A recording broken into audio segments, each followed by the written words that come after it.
Bonjour et bienvenue dans la 33e édition de notre étude sur le jeton rippleien. Paradoxe à l'horizon, nous ne cherchons plus un bon départ, nous l'avons trouvé. Nous cherchons à présent une direction pour nos positions car nous n'avons pas atteint encore notre vitesse de croisière. Que faire de ces jetons? Quels sont les risques aujourd'hui sur ce cryptoactif? Il est essentiel de trouver ces marques aujourd'hui autour de notre programme du jour, c'est-à-dire l'analyse technique et l'analyse fondamentale avec un regard particulier orienté sur la Russie.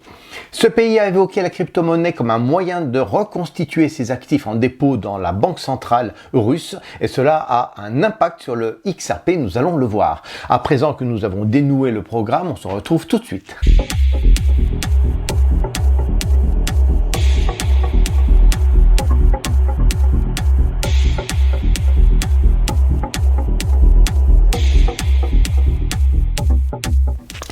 Petite visite sur le marché où nous avions marqué notre position à un prix de 60 centimes d'euros le jeton. Voilà maintenant un mois que nous l'avons dessiné et comme toutes les autres cryptos, nous profiterons d'un environnement exceptionnel, vous le voyez, et il est important de comprendre où nous en sommes. Nous avions axé notre modèle sur des chandeliers hebdomadaires. Les voici. Nous avions validé notre modèle jusqu'au seuil de 2,75 € le prix du jeton et nous devons mettre à jour tout ceci car cette représentation est aujourd'hui obsolète. Alors pour faciliter les affaires, nous plaçons le modèle utilisant des chandeliers mensuels pour faciliter cette mise à jour sur notre Fibonacci, ancêtre de notre modèle. Et nous devrions avoir ainsi une vision beaucoup plus claire des paliers à utiliser pour notre analyse. Et effectivement, nous avons nos paliers qui apparaissent dans ce graphique stabilisé sur des variations hebdomadaires.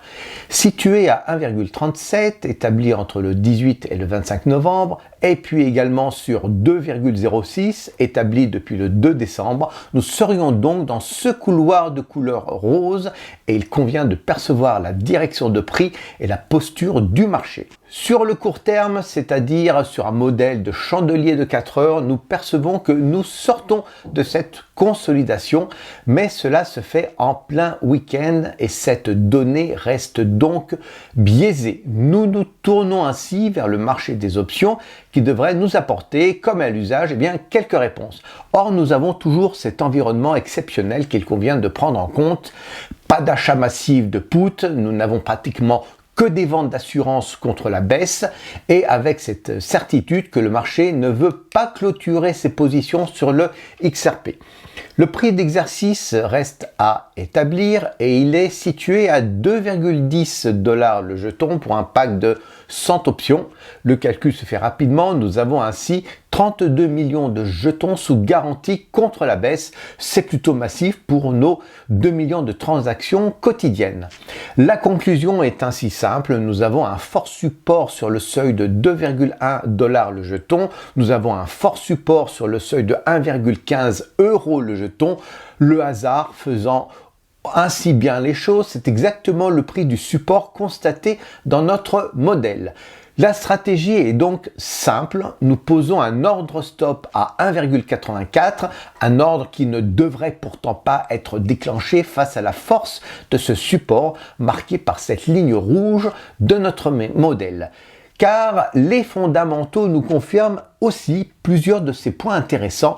Le partenariat qui vient d'être signé entre les autorités de Moscou et la Banque centrale russe, c'est-à-dire entre l'exécutif et la Banque centrale russe, va permettre à la Russie de diversifier ses actifs suite à l'adoption de la loi sur les cryptoactifs.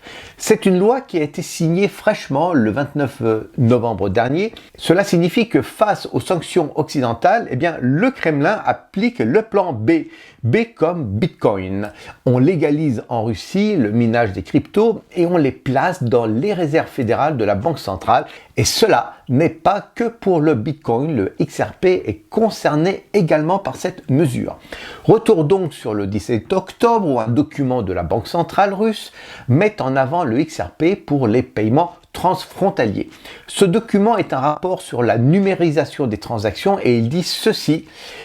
Pour que le système fonctionne, eh bien, il a fallu négocier avec des banques de différents pays. La connexion au réseau Ripple est conduite d'opérations de conversion entre les jetons XRP et les devises locales. En 2023, plus de 100 banques et des dizaines de sociétés de paiement ont été impliqués. Les virements avec des conversions sont donc disponibles pour 120 paires de devises. Et cela nous donne une idée, celle que nous avions déjà évoquée plusieurs fois dans nos productions de l'été dernier. Comparaison avec l'appréciation du rouble et les cours du XRP. Regardez, cela semble très corrélé. La hausse du XRP correspondant à une baisse du rouble, puis une consolidation du XRP correspondant à une revalorisation du cours du rouble. Chers amis, nous sommes déjà dans l'institutionnalisation du XRP pour les transactions internationales. Ceci est un point fondamental pour nous inciter, en tout cas, à garder nos positions sur le XRP. Chers amis, voilà ce qui est important à présenter pour cette semaine. Nous avons ainsi fini sur ce point hebdomadaire et je vous souhaite une excellente semaine. Au revoir.